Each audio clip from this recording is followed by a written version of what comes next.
Going on, everyone? This is Eric coming at you from just outside of Hartford, Connecticut, and today we're going to be looking at the round of 16 for the NASCAR playoffs. We're going to discuss how it went, and after that we're going to look into just kind of previewing how the round of 12 looks. So first things first, yes, I'm playing a hockey game. If you watched the last video I did where I previewed the playoffs as a whole, I can't run NASCAR when I'm live streaming. It doesn't work for me. So apologies on that. So I'm just doing a quick game here of the Calder Cup final matchup because why not? After that though, we still have a few things to do, and I wanted to do this video back on Sunday or even yesterday, but I had things come up, and so we're doing it today. A couple days late, but life goes on. I still have a lot to talk about. So of course, going into the playoffs, we had a lot of very talented drivers and some guys who were real question marks. So I kind of was thinking to myself, okay, we'll see how things go. So first we had the race there in Darlington, the Cookout Southern 500. In this race, we kind of thought, okay, it's a short track. Someone like Tyler Reddick could get the win, punch his ticket to the next round. He had a couple wins on the year anyway, so he was already a talented driver. We thought maybe someone like Kyle Busch could steal the win, or Kevin Harvick could take the win. Denny Hamlin always runs good in Darlington. So we're kind of like, okay, Joey Logano has a shot. Chase Elliott had the pole. So we really didn't know who was going to get the win. Now, right off the bat, there's a wreck. Chase Elliott gets loose, or he has damage, and he ends up getting last place. 36th place. He went from being first place in the playoffs to being on the bubble after a single race. No other playoff drivers got in trouble until later on in the race when Kevin Harvick had an exhaust issue that kicked him out. Kyle Busch had an engine issue that had him finish 30th. And then we start getting everyone else that was in the playoffs at least finish the race. Chase Briscoe was collected by Chase Elliott when he spun out, so he finished a few laps down in 27th. Other than him, all the other playoff drivers at least finished top 20. I'm not going to list each and every one of them, but I will list the top 5. So in 5th place of the race, we had Christopher Bell. 4th place, Joey Logano. 3rd place, Tyler Reddick. 2nd place, Denny Hamlin. And the winner of the race, Erik Jones. Finally getting that 43 car back in NASCAR history. Took a long time, but it was more than worth it. Great race. Very exciting till the very end. We really enjoyed it. Erik Jones, he's been deserving of a race win for a while, so it was nice to see him get the win. Not a playoff driver, so no one advanced. Next, we had the Hollywood Casino 400, which was held in Kansas. Now, this race was a race where the Toyotas just looked dominant at the very beginning, and it was just a very Toyota-heavy race. Now, there was an accident early on, and it took out a few big names. Kevin Harvick finished 36th, Tyler Reddick 35th, and those were the only two big names there that got collected in accidents in the race, but still, those were two big names. Now, this put Kevin Harvick in a must-win situation for the next race, and made Tyler Reddick's 3rd place finish in Darlington become difficult. They needed to actually kind of step up their game and have a win in the next race, the final race of the round. We'll get to him in a minute. Now, Kyle Busch had another issue. He would finish 26th. He just did not have a great race, so that definitely hurt him. Other than that, every other playoff driver finished in the top 20. Now, Joey Logano didn't do that good, 17th. But again, we're going to look at the top 5. 5th place, Martin Truex Jr. 4th place, playoff driver, Alex Bowman. 3rd place, playoff driver, Christopher Bell. 2nd place, playoff driver, Denny Hamlin. And the winner of the race, for the 2nd week in a row, non-playoff driver, Bubba Wallace took the win. A non-playoff driver, I should say. So, as you see, 4 of the 5 cars in the top 5 were Toyotas. More than notable, Bowman was the only one who made it that wasn't a Toyota. So, it was great. It was a good race. Alex Bowman was actually leading the race for a while. There was a lot of lead changes that race. The Toyotas were really killing it. Despite finishing second place, Denny did not lead a single lap, and Wallace had the lead for he had a mile-long lead, it seemed. So it was good for him. He's not necessarily doing anything this year. He's not in the playoffs, but the car is still in for the owner championship. So now after this race, Christopher Bell clinched a playoff spot based on points. So he was the only one locked in to the round of 12 after 2 races. So then we get to the Bass Pro Shops night race in Bristol Motor Speedway. This is always a hyped up race, very exciting, and this is where of course we saw the infamous Kevin Harvick Chase Elliott feud last year after the race when Elliott threw a temper tantrum and blocked Harvick from getting the win. So this became, there was a lot of hype going into this race. And right off the bat, the Fords started having all these issues with their tires. The right front tires kept going down for whatever reason. Literally, if you can think of a Ford driver, odds are he had an issue in that race. The only real driver who didn't would be someone like... all of them had issues with their front tires. Right front tires, oh my gosh. The only couple ones who didn't were like Cole Custer and Chris Buescher. Everyone else, and Michael McDowell. Everyone else had issues at some point in time. Now, the guy who finished last place was Martin Truex Jr., so that really hurt him. He had a steering issue. The Toyotas had steering issues and engine issues. Kyle Busch finished 34th. He kind of got collected in a wreck. He spun out, and his car was beat up, so he did what Kyle Busch does. He walked away. And this put him in a really bad situation where he needed a lot of stuff to go wrong, or right for him, I guess you could say, in order to make it to the next round.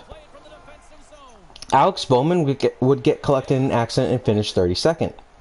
Austin Dillon got collected in an accident, finishing 31st. This same wreck that took those two guys out, and Ricky Stenhouse Jr., took out, heavily damaged, I should say, Tyler Reddick. Ryan Blaney was collected in a wreck early on. He limped around for the rest of the race.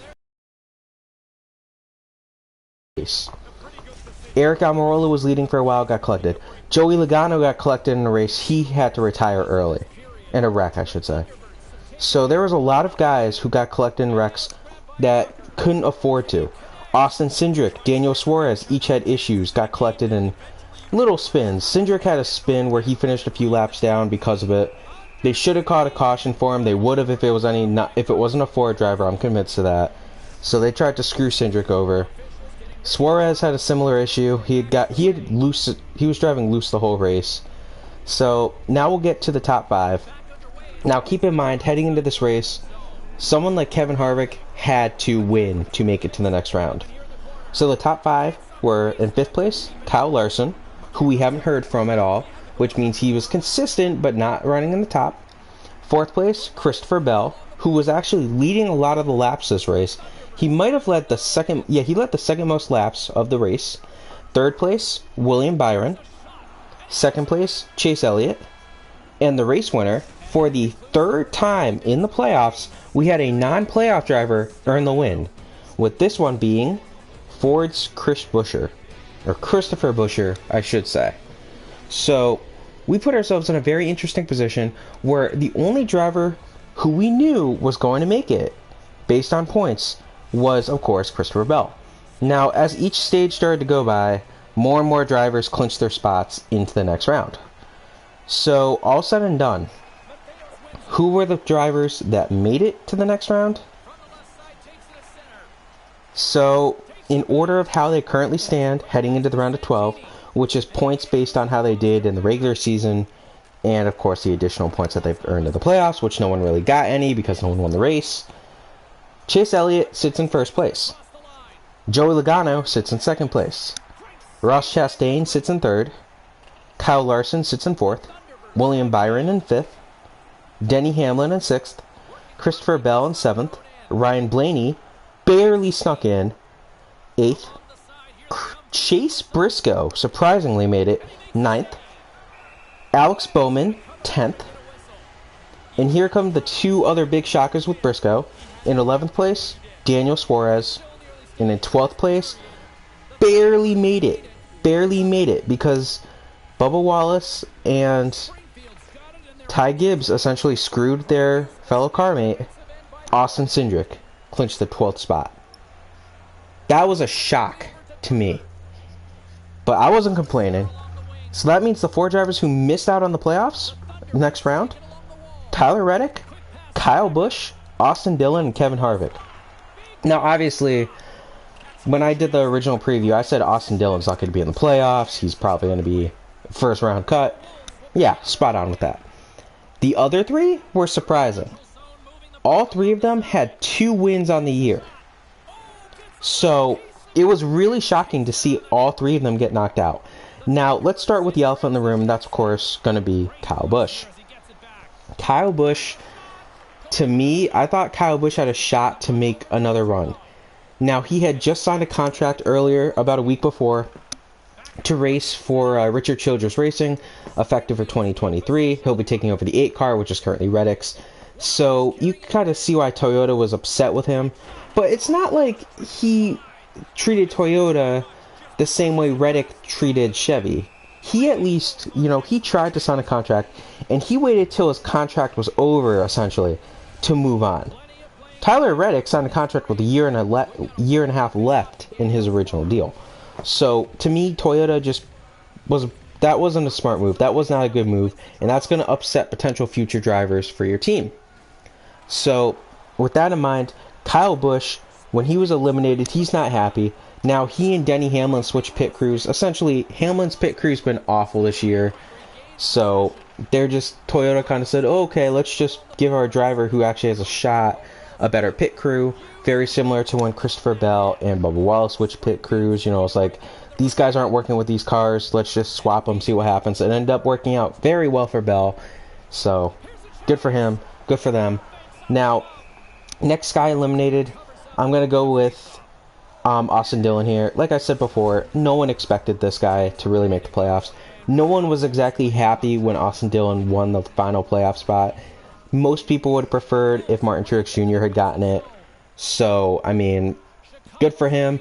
Hope you enjoyed it, Austin Dillon. But no one expected anything from you. It was pretty clear, to me and most NASCAR fans, that there were probably 4 drivers that didn't necessarily deserve a playoff spot. Especially when you could see that Martin Truex Jr. didn't make the playoffs. Austin Dillon was one of those 4. So, bye, good riddance, good luck. Kevin Harvick had been one of the hottest drivers in August. He looked great. He had those back-to-back race wins. But Harvick just couldn't catch a break this race with this playoff round. And in particular, of course, he had the couple wrecks the races before. But in this one, in Bristol, he was running near the top the whole race. But then he had a pit issue where his tire wasn't set properly, so they had to call him back to the pits. And he dropped a ton of places because of it. In a race like Bristol, the only way to move up is to get lucky. With your pits, you have to be at the top. It's really tough to move up in Bristol. So, good luck. His pit crew struggled at the worst possible time. National TV, everyone watching. That took out Kevin Harvick, and it was just a painful elimination for him. Now, the last guy to get eliminated, Tyler Reddick. So both Richard Childress Racing cars got knocked out this round, and the future Richard Childress Racing car. So, not a great round if you're an RCR fan. But regardless, it was a good race for Reddick. Reddick just kind of got unfortunate to get collected in that one wreck. Had he not been in that wreck, he probably would have been in the next round. He should have been in the next round. So there's that he has going for him. But it's just a disappointing end to Tyler Reddick's great season. And who knows what's going to happen with him next year, if he's going to get a good car next year, or if RCR is just going to give him some piece of junk car. Or if they just kick him out of his contract. We really don't know what's going to happen. There's still plenty of time to tell. So now we have the 12 cars that made the playoffs. And I'm not going to go into complete detail on all of them. But I'm going to give a little quick mention to each of them and how I think they're going to do. So Austin Cindric sits in 12th. I mean, Cindric's been very streaky this year, as is expected with a rookie driver. He won the Daytona 500, won the pole the next race. think that was California. I don't exactly remember if it was. But since then, he started struggling. He got hot right before the playoffs, just like Harvick. But in the playoffs, he was only okay. Didn't really show up. He has a chance this year to make some noise. He played well. He raced well in Texas. Of course, then we have Talladega, which is anyone's guess who can win there. And then a road course for the third and final. He did not race at the Roval last year, but he's a road course guy, so he should do well. Then we have in 11th place, Daniel Suarez. Suarez, he's got himself a couple of good races here and there, but Suarez is kind of lucky that his car, when it was loose, didn't end up costing him the race. He and Cindric both barely made the next round, this round, round of 12. So they're on borrowed time here. Suarez is good. He has a chance to show up in Texas in particular. But if he doesn't show up in Texas, I think he might be done. Yes, he did win a road course this year, but I don't know if he's going to be able to win at the Roval. And we don't know about Talladega. In 10th place, we're going to look at Alex Bowman. So Bowman's the type of guy who knows with him. He can be really good, but he can be really bad at times. Now, he did do well, but for him, he's not a great racer when it comes to Texas. He's going to probably be a guy who has to look at the Roval to make his noise. Next, we have 9th place, Chase Briscoe. Briscoe's another guy I'm surprised made it, but Briscoe has been consistent. He's actually looked pretty good in the playoffs, relatively speaking, for Chase Briscoe. Now, he can pretty well, he's pretty good. Texas is going to be his good course, his good track. Talladega, who knows? If he needs to get a win at the Roval, he's probably done. Leave it at that. 8th place, we have Ryan Blaney. Now, Blaney's a guy who made the only one who made the playoffs without a win. He still doesn't have a win this year. Really reminds me of Denny Hamlin last year. Now, he is an interesting driver who, I mean, he's good at Texas, so this should be Texas will be his best track. He's not necessarily a road course guy, and Talladega, again, who knows. So he needs to strike at Texas, get himself in a secure spot as soon as he possibly can. That's all I really gotta say. Next, we got Christopher Bell. Now, Bell's one of the hottest drivers right now in the sport. He's looked so good. He really has a good chance this year to step up. Now, Christopher Bell has been great at Texas in the past couple years. So I know I keep saying, oh, this guy's good at Texas. It's just how the playoff guys are. They're all good racers at Texas. Bell is a road course guy and a short track guy. I mean, his first ever race was the Daytona road course last year. His first ever win, in the Cup Series. So he can strike anywhere. So it's going to be exciting to see what happens with Christopher Bell. Denny Hamlin's the next guy. And Denny Hamlin, I mean, he was very good in the round of 12, or in the round of 16. Very strong, as he had the 2 second place finishes, and then he had a top 10 with his other finish. So he's the type of guy who, as long as he can stay productive, he has a real chance to make a bit of a run. This might be his last year to really win a championship, and I think he knows it. I know the fans know it, that's for sure. And Denny's not a popular guy, so the fans will be cheering if Denny gets wrecked. Now, he isn't the worst at a couple of these tracks. He does have a few wins at Texas, but who really knows what's going to happen in the playoffs? For him at Texas, either you get a win, a top 5, or you get a DNF, so we'll have to see. In 5th place, we have William Byron. Byron's the type of guy who, I mean, he's either the best driver on the track, or he gets collected in a big wreck. So we'll have to see what happens. He does have a couple strong races this year. He does usually race well at Texas, sound like broken record. So we'll have to see what happens with William Byron. If he can keep his nose clean, he should be able to move to the round of 8. Should. In 4th place, we have Kyle Larson. Larson's another good driver. All 4 Hendricks cars made it to the next round. All 3 Penske cars made it to the next round. Worth noting, and both Trackhouse Racing cars made it to the next round. So worth noting that 3 full teams are in the next round. Now, Larson's weird. I keep saying it, Texas, good track. Talladega might be the one that hurts him. He normally doesn't run that well at the speedways because he normally gets collected in a wreck, because he normally doesn't qualify near the top, or he has engine issues or something. So we'll have to see. Road course, his chance to strike. So I think that Larson is the real sleeper here. Having him ranked at 4 just on the points because he didn't have the best regular season, he has a real chance to win it all. That's all I'm going to say. Ross Chastain's next. Chastain came out of nowhere this year, but he is still struggling of late. It wouldn't shock me to see him get eliminated. That's all I'm going to say. He isn't necessarily doing well. He doesn't have the proven track record of some of these guys, and we haven't seen him in the playoffs before this year. So with some of the big names out, there's more pressure on a guy like Chastain. Next we have my guy Joey Logano. Logano had a good race at Darlington, but other than that, he has struggled. Now, he should do well in Texas. It is a Logano-friendly track, but so was Kansas, and he didn't do well in Kansas. He might be done. He might not make the round of 8. Just because he can do okay at a road course, but some of these guys are road course kings, and he's not exactly a superstar when it comes to speedways, super speedways. Nobody knows. Now, the guy in first place is Chase Elliott. Chase Elliott had a bad start to the round of 16, of course. The first race, he did awful. He got wrecked early on. But since then, he is doing good. Chase Elliott is probably the favorite to win the championship this year, so he'd be a 2-time winner. We'll have to see. Now we get to my predictions here. Who do I think the 4 drivers that missed the round of 8 are?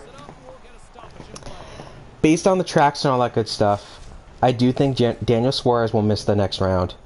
I do think we'll have a surprise with Ross Chastain also missing the next round. Now it gets tough. Those are my 2 guys that really stand out as potential miss the next rounds. I do think we're going to see Bowman miss out. I'm not just picking on the Chevys. I just do think Bowman's not going to make it. So it's going to be tough for him, but I do think those 3 guys are out. As for the last elimination, because of the road course, I do think it's going to be tough. I do think that we're going to see the end of Austin Cindric's run, though. I'd love to see Cindric continue to advance, but I don't think he's going to be able to do it. I think he has a real shot at the road course and the road course and the super speedway, but it's going to be tough. I just don't necessarily know if I think he'll do it. Him v. Briscoe is going to be fun to watch for that final spot, in my opinion. Now, would I change who I think is going to win the championship this year? I think Larson's got a shot. I think the final 4 right now, if I had to pick, because now Kyle Busch is out, Kevin Harvick's out, blah, blah, blah. I think the top 4, the championship 4, will be Chase Elliott, Joey Logano.